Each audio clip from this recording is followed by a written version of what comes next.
ফের গ্রেপ্তার হয়েছেন টিকটকার প্রিন্স মামুন ওরফে আব্দুল্লাহ আল মামুন। রাজধানীর ভাটারা থানায় 14 আগস্ট বৃহস্পতিবার তাকে গ্রেপ্তার করা হয়। বিষয়টি নিশ্চিত করেছেন ভাটারা থানার ইনচার্জ মোহাম্মদ রফিকুল হাসান। রফিকুল হাসান বলেন, বিজ্ঞ আদালতের ওয়ারেন্টের ভিত্তিতে প্রিন্স মামুন ওরফে আব্দুল্লাহ আল মামুনকে গ্রেপ্তার করা হয়েছে। এদিকে লায়লা জানিয়েছেন, মামুন গ্রেপ্তার হয়েছে এটা সত্য, তবে কোনো মামলায় তাকে গ্রেপ্তার করা হয়েছে তা আমি নিশ্চিত নই। ওর বিরুদ্ধে অনেক মামলাই চলছে। এর আগে গত বছর জুন মাসে রাজধানীর ক্যান্টনমেন্ট থানায় লায়লা আক্তার ফারহাদের দায়ের করা ধর্ষণ মামলায় তাকে গ্রেপ্তার করা হয়। তারপর প্রিন্স মামুনের বিরুদ্ধে লায়লা আক্তারের মামলা খারিজ করে দিয়েছিলেন ট্রাইব্যুনাল। মামুনের বিরুদ্ধে সাইবার নিরাপত্তা আইন, অনলাইনে মিথ্যা, বিভ্রান্তিকর ও মানহানিকর তথ্য প্রচারের অভিযোগ করেছিলেন লায়লা।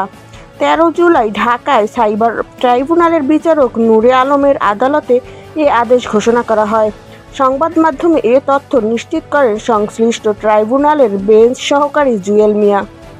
তিনি বলেন, সাইবার নিরাপত্তা আইন বাতিল করে সাইবার সুরক্ষা অধ্যাদেশ জারি করা হয়েছে। নতুন এ অধ্যাদেশে এ মামলার অভিযোগ সংক্রান্ত ধারা না থাকায় আদালত মামলার আবেদন খারিজ করে দেন।